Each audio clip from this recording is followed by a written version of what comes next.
Qu'est-ce que vous faites là? Vous voulez une review? J'en ai fait une il y a 2 jours sur la planche de bord carbone.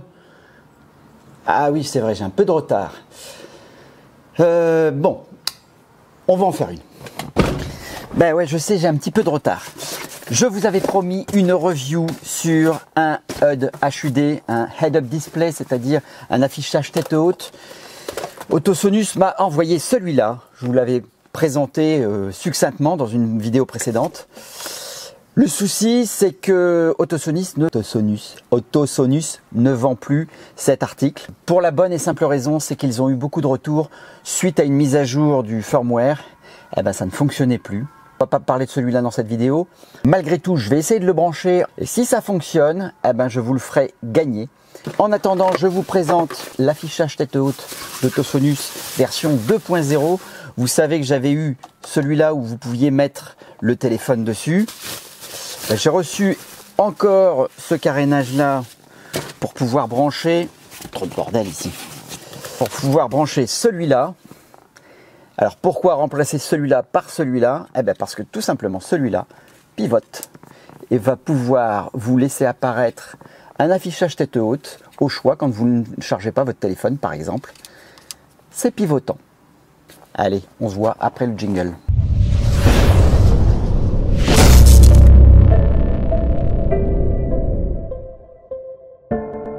As usual, l'unboxing. Alors, vous avez dans la boîte 2 cordons. Le premier cordon, il a un connecteur ici pour mettre sur cette partie-là. Et puis, il a un câble en Y qui va se brancher directement sur l'ordinateur de bord, comme on l'a déjà fait sur les upgrades audio par exemple. Deuxième cordon, vous avez la même chose, sauf qu'il y a un Y en plus, avec des broches comme ça. Donc ces broches-là, à mon avis, ça va sur le montant droit. J'ai demandé à Autosonus quelle version, peut-être que je le mettrai en incrustation, mais pour le moment, je n'ai pas la réponse à la question. Moi, je pense plus que ma version, ça sera ça, sans l'alimentation ici. Mais je me trompe peut-être. En tout cas, les connecteurs des 2 cordons sont totalement différents. Vous voyez, là, c'est un grand et là, c'est un petit. Dans la boîte, vous avez également un démon de garniture tout petit. Un petit tournevis et clé, ça c'est pour pouvoir fixer ça sur le support plastique. Donc vous avez le support plastique qui va se brancher comme ça dessus. Voilà. Mais ce support est doté d'un port USB ici. Je vous le montre ici aussi. Il est doté d'un port USB-C. Et ça, c'est très bien pour permettre des mises à jour et pour éviter l'erreur qui a été commise sur cet ancien HUD. On ne peut pas le mettre à jour. Donc si Tesla décide de faire une mise à jour qui perturbe un petit peu le fonctionnement de ça, il n'y a plus qu'à changer. Et la deuxième différence de celui-là, c'est que celui-là se branchait sur le CAN bus de l'arrière, comme on l'a fait pour un certain nombre d'accessoires. Donc maintenant, on va se mettre au travail. On va remplacer celui-là par celui-là. Et puis on fera la revue de son fonctionnement tout de suite après. On va retirer les 4 clips qui sont sous la boîte à gants. Alors l'outil qui est fourni est pas terrible, donc je vous conseille d'utiliser celui que vous avez déjà au préalable, ou des ongles. Ensuite ça c'est 2 clips. Alors si vous voyez la partie gauche là qui bouge un petit peu, c'est parce que je ne l'ai pas reclipsé, parce que je fais passer moi des fils pour une autre installation. N'oubliez pas d'enlever le connecteur LED et le connecteur du haut-parleur.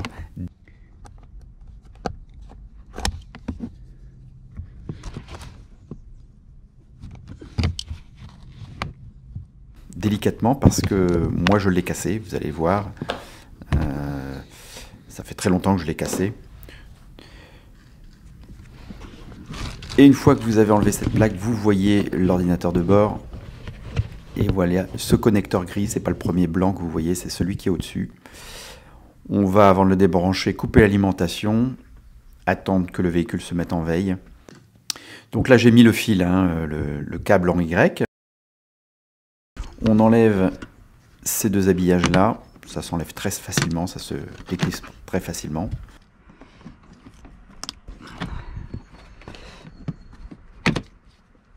Et là on va passer la partie mâle par ce petit orifice. Voilà, on remonte le tout Il va falloir démonter la planche de bord. Je commence à avoir l'habitude. Vous aurez peut-être un petit peu plus de difficultés. Par contre, voilà, il faut passer de l'autre côté aussi et démonter cette plaque sur le côté pour pouvoir enlever complètement la planche de bord. On va passer le fil de cette façon, le câble de cette façon. On va le scotcher. Et là, tour de magie, pouf, tout est scotché. Afin de le maintenir et qu'il ne se balade pas, qu'il ne vibre pas quand il y aura le système d'aération qui se mettra en route. On enlève la jupe, plutôt on enlève les clips qui tient la jupe du volant. Cette petite jupe en sky. Alors ce que j'ai oublié de faire, c'est de baisser le volant. On va le voir tout à l'heure, je vais le faire, hein, baisser le volant et le tirer au maximum vers vous pour vous aider. Donc vous enlevez ces deux clips là.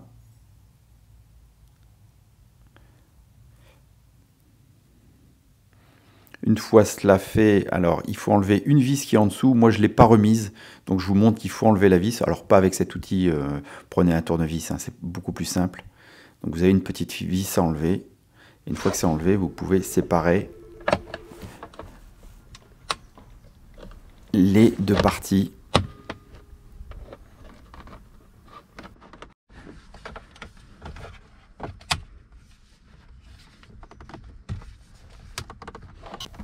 Voilà, donc là j'ai un petit peu de mal à retirer le capot. Donc il faut effectivement reculer le volant au maximum et le baisser au maximum pour vous faciliter la tâche. Une fois fait, vous fixez l'écran sur l'enjoliveur grâce aux vis fournies. Alors moi je vous le montre ici, mais je ne vais pas les fixer. Vous allez voir dans la vidéo qu'il n'est pas fixé pour me permettre de l'enlever facilement.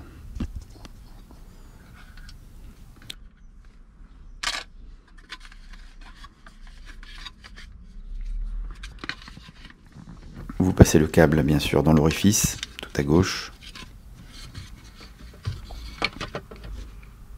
Et on fait tout de suite un test, voir si ça fonctionne.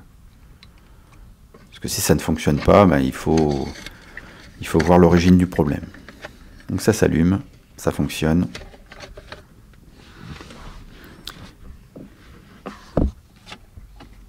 On refixe la jupe, ce que j'appelle la jupe, sur le support.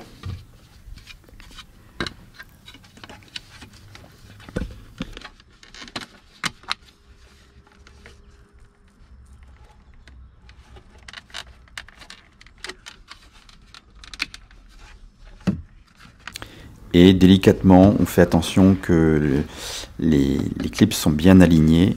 Et on fait une pression légère et au bout d'un moment, ça clipse. Entendu, clips. Voilà.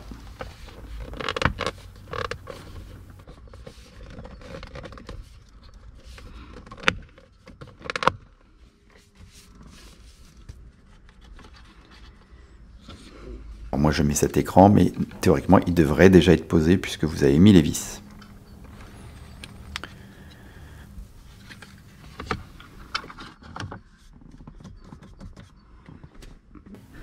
On remet la planche de bord pour fermer. Vous voyez que là l'écran est vers moi et je suis embêté.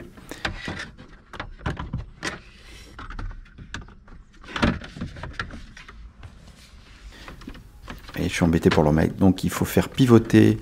Vous allez le voir, voilà, on le fait pivoter pour que les pinces soient vers nous et ne nous gênent pas dans le remontage.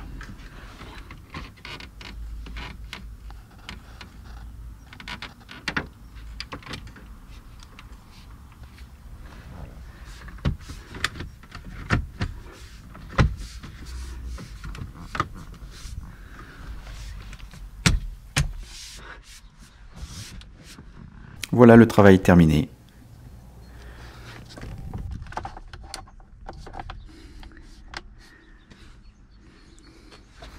Il ne nous reste plus qu'à rebrancher le mini haut-parleur, sinon vous aurez une alerte sur l'écran, alerte SOS.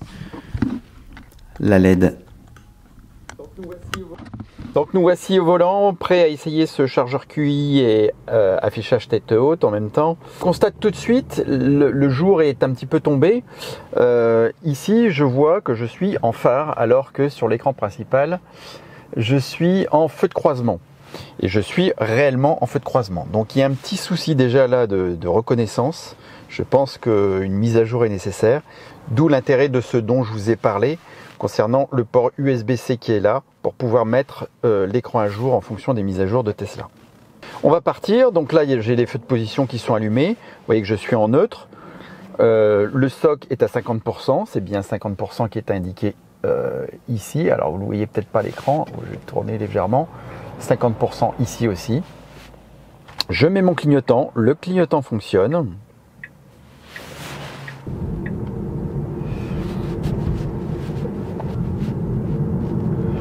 Voilà, donc l'affichage de la vitesse est fidèle.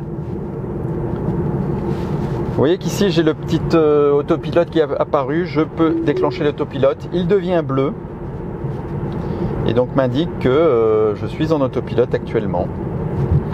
La vitesse de 80, alors on va faire une petite pointe, je vais vous montrer, si je dépasse les 80 ça se transforme en jaune et si je dépasse 20 km/h, je ne vais pas le faire tout le temps mais vous l'avez vu là, si je me mets à 100, il s'affiche en rouge. Donc en rouge, pas bon du tout. Alors vous constatez que s'affiche la vitesse avec la petite jauge ici. Il n'y a pas d'indicateur de la puissance développée. Comme je vous l'ai dit, moi je ne l'ai pas fixé. Vous voyez, il bouge un petit peu. Tout ça c'est pour me simplifier la tâche quand j'aurai d'autres choses à vous présenter, par exemple un nouvel écran. Petit aparté, je ne l'ai pas encore dit dans cette vidéo. Pour ceux qui ne sont pas abonnés et qui apprécient cette vidéo, franchement ça m'aiderait si vous pouviez cliquer sur s'abonner et puis la petite cloche pour être averti des futures vidéos. Et puis dans votre grand élan de générosité, si vous pouviez partager cette vidéo, si vous pensez que ça intéresse quelqu'un, sur un forum ou sur un groupe Facebook, etc. Fin de l'aparté. Je me gare et je vais vous faire la démonstration. Donc on arrête le clignotant. Je vous fais la démonstration du téléphone. Donc, je pivote, si je veux, mon téléphone est en veille, je le branche dessus, hop, normalement, pouf, il s'allume et se charge, chargé à 50%. Quand j'ai fini avec mon Waze et que je veux retrouver mon écran, je pivote et celui-ci se rallume. Et une dernière chose, vous pouvez changer l'interface, il y a 3 interfaces au choix, et pour cela, il vous suffit d'appuyer sur la molette ici, maintenez appuyé pendant 5 secondes, l'écran s'éteint, vous avez le welcome et là, la nouvelle interface apparaît.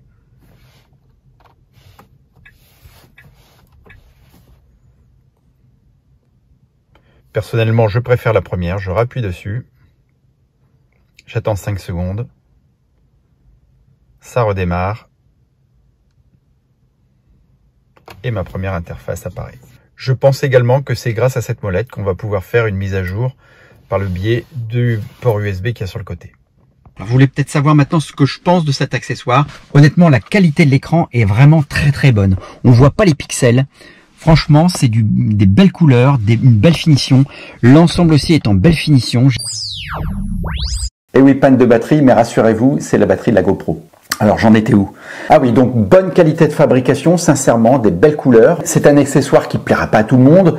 Personnellement, je l'utilise quand même assez fréquemment pour Waze, étant donné que j'ai pas CarPlay sur l'écran de la Tesla. Et non, pas encore. En fait, j'utilise Waze pour mes grands parcours. Quand je n'ai pas de grands parcours, désormais, je pourrais switcher et voir apparaître les informations essentielles de mon écran de droite sans quitter la route des yeux. Alors, c'est pas un affichage tête haute, hein, c'est un affichage tête droite, on va dire. Ça évite de détourner le regard, même si de temps en temps, on a un but de langage et on appelle ça affichage tête haute. D'ailleurs, peut-être que je vais recevoir un jour un vrai HUD digne de ce nom. J'en dis pas plus. Petit défaut quand même à constater, j'espère que c'est un défaut de jeunesse. Pas de manuel d'installation, pas de manuel d'utilisation dans la boîte.